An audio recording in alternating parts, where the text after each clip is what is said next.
Thanks for joining us. A Christmas Day edition of This Week in Jacksonville Business Edition. And Jake Gordon is with us. He's the CEO of Downtown Vision, Inc. and our friend for now a decade. This is fantastic. You're in year 11 now, right, with Downtown Vision? Yeah, 10 years in downtown, going on 11 in Jacksonville. It's wonderful. My kids have grown up here. The Jaguars are having an amazing year. Finally. And it's gorgeous out, so what more could you ask for? Yeah.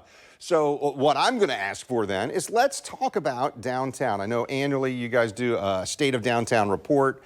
I know that when we get together, we want to talk about, hey, there are goals for growth in downtown. You do a lot of measuring. Hey, who is coming to downtown? So broadly speaking, what's the state of downtown Jacksonville right now as we end 2025?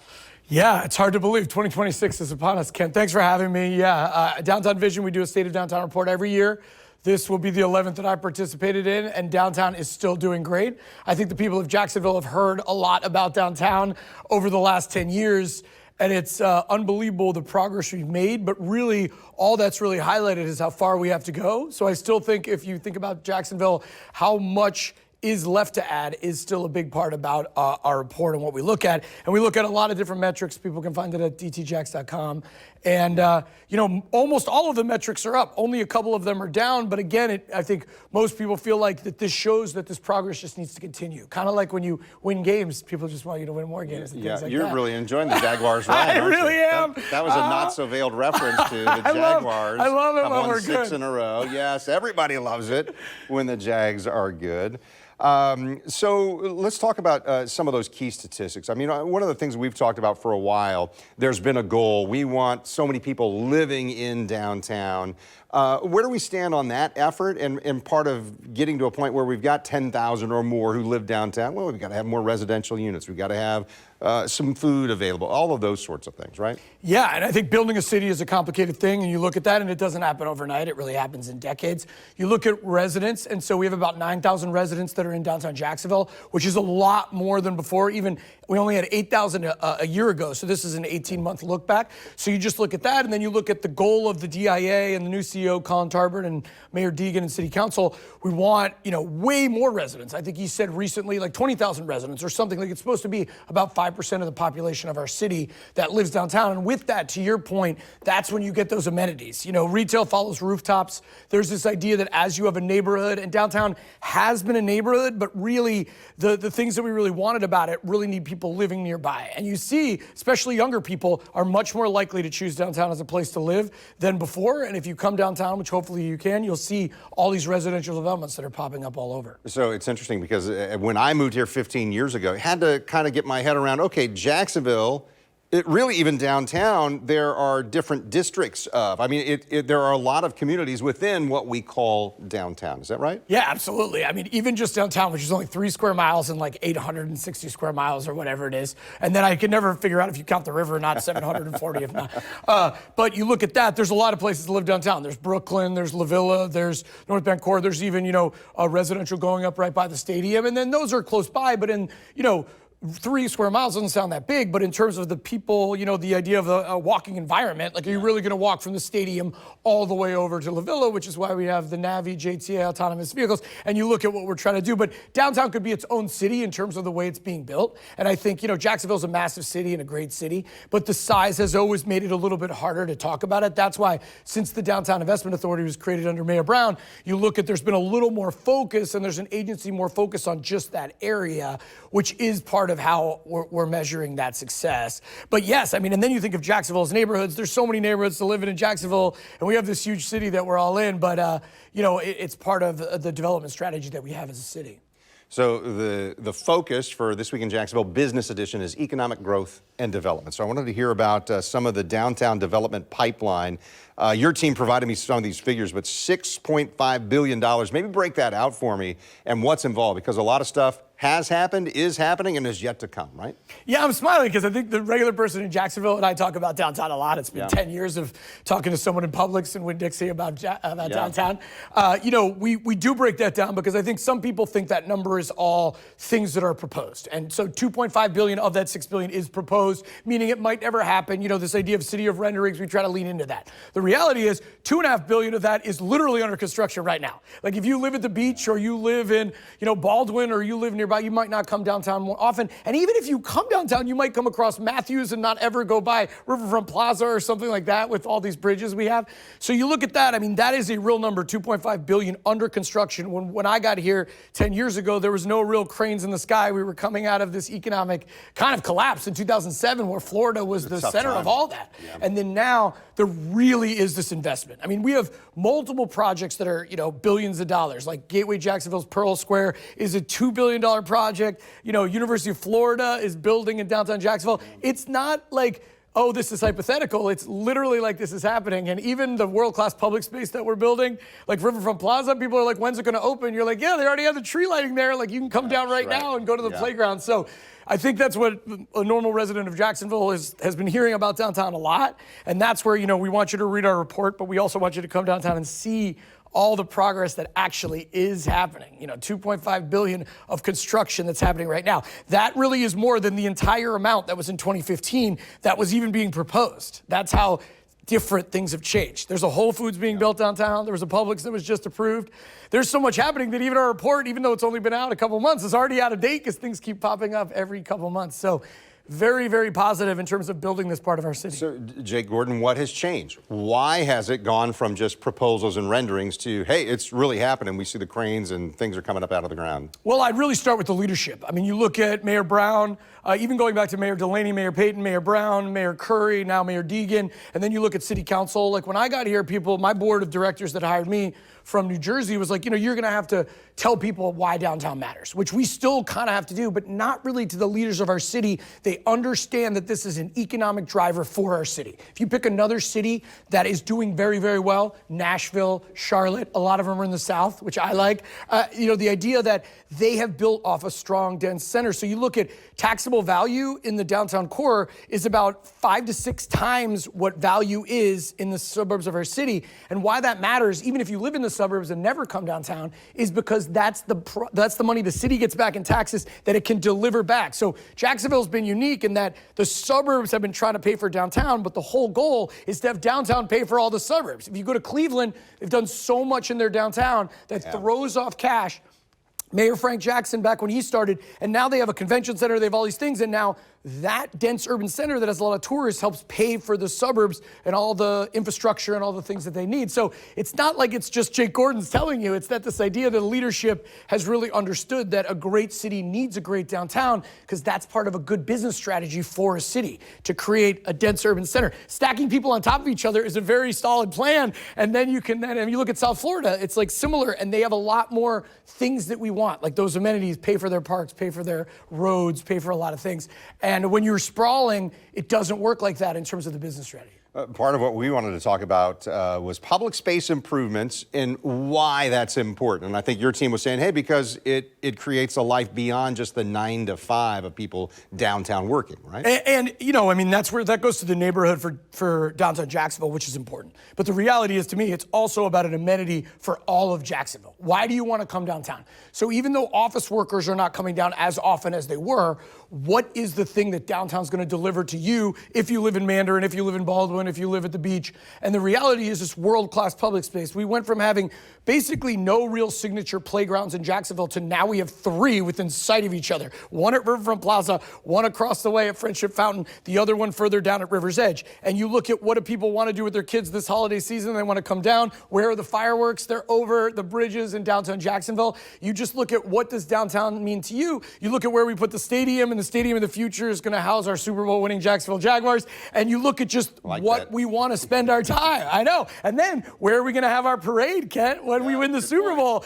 Honestly, was it going to be the landing that people still talk to me about? I mean, that is, no matter what you think. To you because they say, oh, I missed the landing, that kind of thing? I am interested in the Jacksonville psychosis as someone that considers myself from here. This idea that the landing was way past its prime, but also there's really this urge to bring something back. And you look at Riverfront Plaza and what it means to us now, and when you go there, this is something that would make us feel proud about our city and would be a public gathering spot, which is what the landing was. Last time we had the Super Bowl in Jacksonville, that was where kind of the signature energy was. So, but that's also so, a downtown shopping center in terms of the way that existed is just so far from 2026 when you look at our metrics. Like, it really, so much has changed, to your point, from 2015 to 2026. And it just goes to my son being 5 and now he's 15 and he doesn't even remember the landing at all. He is still excited to go to the destination playgrounds that we've added. Kids of all ages can enjoy it. And that's where you think about, I think Mayor Deegan said, we want a front lawn for our city.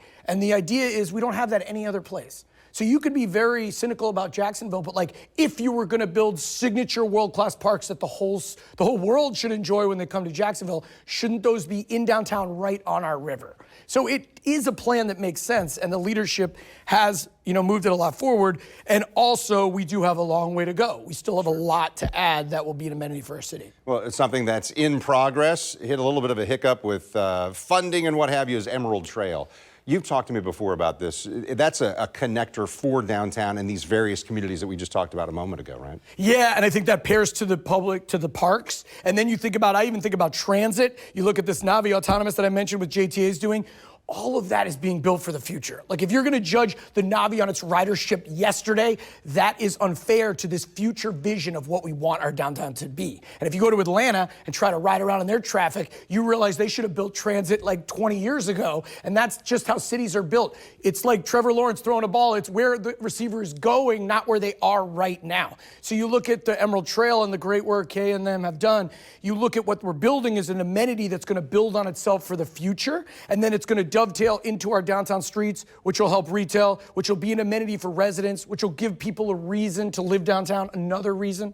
Another one like that is supermarkets. That we used to not have that, and people want, if you're gonna live in a dense urban center and you don't wanna have a car, you need to be able to walk to a Publix, and that just got approved. It's about to go to city council, and we feel like that's a game changer in terms of an amenity. So it's kind of like you can have Publix on one side and the Emerald Trail on the other, and they all fit into why downtown matters. Well, and we saw that with Brooklyn, right? When Whole Foods is there, and hey, okay, now we've got residential and some of that shopping, the retail that people really need if it's going to be walkable for them. It's a whole different level. And you look, if you're in the Brooklyn neighborhood, you could walk to 5 Points, which has changed a lot. Riverside, we have a new ice skating rink under the bridge. Like, all of these new amenities, there's no silver bullet for what makes a great downtown great. If you go to another city and you visit, it's not just like, oh, you'll get a skating rink, you've made it. That's just not how it works. I mean, Atlanta is a good example. They have 3 different downtowns. They always feel like they can do better. No matter how well you're doing, you always feel like you can do better. And so what happens, though, is it's this combination of all of these things that work together.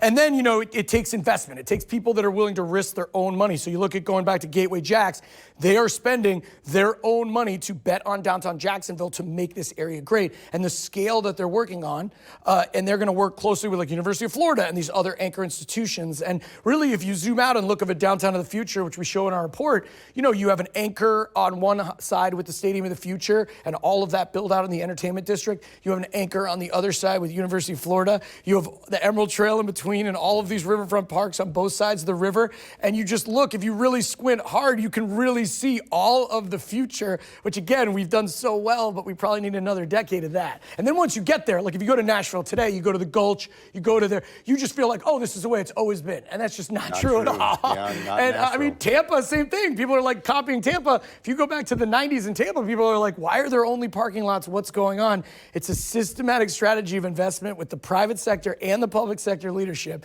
that's working together to get us to a better city. So, Jake, you just touched on one of them, but I wanted to talk about some of those developments that are underway and even projects to watch in 2026. But you mentioned WJXT, Pearl Square there, under construction right now, but 1,250 plus residential units, retail, hotel rooms, open space, the Publix grocery store that you just talked about was announced. What about River's Edge? What is this exactly? Because that's under construction as well. It's a whole neighborhood on its own, right? Not too far from here, and there's like Artia is a residential development. You can get 2 months free if you want to live downtown to be right near all of this. That River's Edge, literally across the street. Station, when I was sitting here, which back 10 years ago, Ken, I came on, there was not a lot over here. That's right. You like stare out the window and you're like, wait, there's a giant residential building right there. Well, just past that, right by the Duval Schools building, that's also a big project that's going to go on, is, the River's Edge project is an unbelievable, over almost 1,000 units, 4 acres of public parks, riverfront, and that's what they built the parks first. So you look at how this parks is going to anchor this development. If if you go there today, the city has already opened the park. So those are already open to the public. Where then if you look on the land side, there's a lot of development waiting to happen right there. They built the roads, they built the parks because people want to live where there's riverfront property and where there's riverfront parks. And so, that's just, that's one of many that are developments going on. And they're all in downtown, but they're all, walkable maybe to the stadium. But honestly, you have the river taxi, take it over. But even like this 3 square miles, like you said, has a lot of different areas and districts that are growing on their own. One of those one Riverside Avenue. So we kind of touched on this a little bit, but it's the same thing where, hey, it's in construction. The first residential phase on this one is already completed. What should we be watching there, I guess? People live there, Ken. Yeah. Like if you walk by there, people have their stuff out. Even I'm like, wow, I guess people are living right here. And then someone had a Buffalo Bills flag, and I was like, is that allowed? But the idea that they're on there now, it is not allowed. We need to make sure they're cheering for Trevor and Liam. Right. The idea is that, this stuff is growing up, and that's what happens with this construction. You can appreciate the regular person's heard about downtown a lot. But the reality is it's like an iceberg. All of the pre-development work is a lot of it. And then once you start building, it really pops up out of the ground. So you look at that, that's in Brooklyn, right where the mayor then daylighted McCoy's Creek and all that investment when you're right there. Now there's a little trail amenity like right near where people are living. And downtown is about people that want to be pioneers. They want to be in this dense urban area. And I feel, I've talked to a couple people that live over there and they're like, yeah, this is kind of amazing. And many times if they move from out of town, they don't realize that that whole area is kind of in flux. Yeah. And then also just about our river. I mean, you look at, Mayor Curry and Mayor Brown, like I said, and now Mayor Deegan have really just extended, were we really focusing on our riverfront development? I mean, if you look at this development report, the State of Downtown report, it's really about that riverfront property is so important and leverage is so important. And if you look at kind of 10 years before, it was really more about the infill in town and not right about the riverfront. So even something like a Pearl Square, it's really important that it connect back down to the riverfront and everything is connected together. So if you live in one area or the other, you can get to Whole Foods or Publix and vice versa. You can have your choice. Yeah.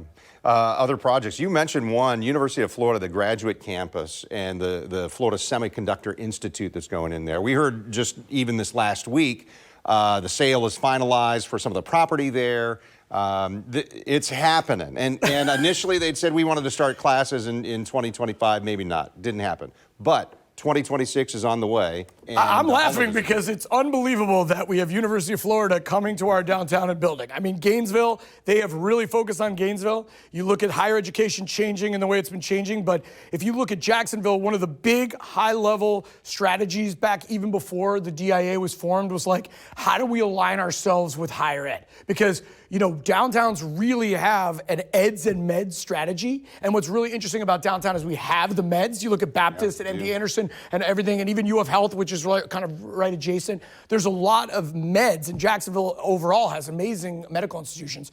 The eds were never as really interconnected. And then you look at, with JU and UNF, but then you think of University of Florida saying, hey, we're not just about Gainesville. We're going to put a graduate campus right in your downtown, which is not that far from Gainesville in terms of the talent and the people that can go back and forth, but really just completely changes the landscape of downtown Jacksonville. I mean, if this was the only project I had in my report, I would still be happy. I mean, this is back in 2015. We really didn't have that much to talk about. And now it's almost this abundance of riches in terms of these projects. But again, that project will also take a long time. I think the average person hears, oh, that's coming. The Chiefs just announced they're leaving their downtown. Right. They're moving over to Kansas, and it's 2033 or something. And you're you think they're gone yesterday. So this will be, UF will be building this for a long time. So we want people to be patient, but also realize this investment is going to be life altering, that their child that's born tomorrow is going to go to graduate school in downtown Jacksonville and never realize that area was relatively lack of development for a long time. And that's what the building cities means. But yeah, I mean, it's unbelievable what we're getting. And with that Semiconductor Institute and just kind of this idea of a brain drain or really smart people more coming to downtown Jacksonville and being here for our city. Talent recruitment, to your point about economic development, their jobs are here, the businesses want to move here, but we need that talent to fill all of these jobs. And most people in Jacksonville are finding great opportunities, and we just need to keep adding to those. Yeah, plenty of updates that we give on Stadium of the Future and what's happening around there, that the Four Seasons is coming up out of the ground, that the Jaguars headquarters that's going to be across the street there is going.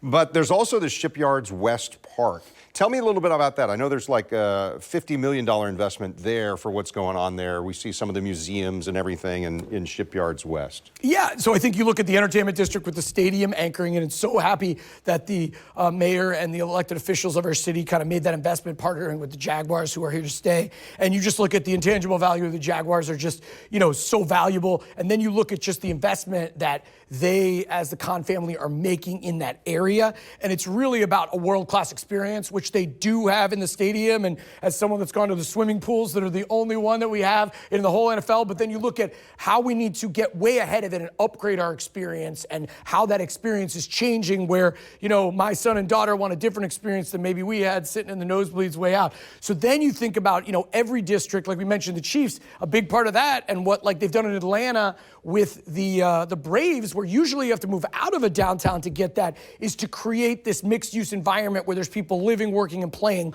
all around the stadium and these entertainment districts. So you look at that hotel project with the luxury lofts, that's really just the beginning. And the public space, as you mentioned, is a huge part of that. Because if you're going to live or go visit, you're going to want this public space that's world-class. And the parks that were there, even going back to Kids Campus, you look at just how much has changed since Mayor Payton was trying to, and it's just, the world is just so different than then, and we really need to not look one step ahead, but like 3 steps ahead with what we're doing over there. And then for me, I like the idea it's not just going to be pickleball courts, because that to me has come out of nowhere. Like all of a sudden, pickleball is a real thing, where you've got to look and be really flexible and look very far ahead. Which, like, for example, JTA will tell you, you look at the Skyway, that was a very inflexible system. It didn't go to the stadium, but there was no way to fix it later. It was not able to evolve. So you look at from 88 to now, you look at how the last 10 years, JTA's been moving on this Navi system. And so you just look at the flexibility of that system where you can move stations like relatively easily as needs arise and as new developments pop up. And that's really the story of the old downtown, is really inflexible, and the new downtown is going to be really hospitable and able to accommodate a lot of different kinds of users. As I talk with you, Jake, I always know when we come to the end of the conversation, I'm like, we could keep talking.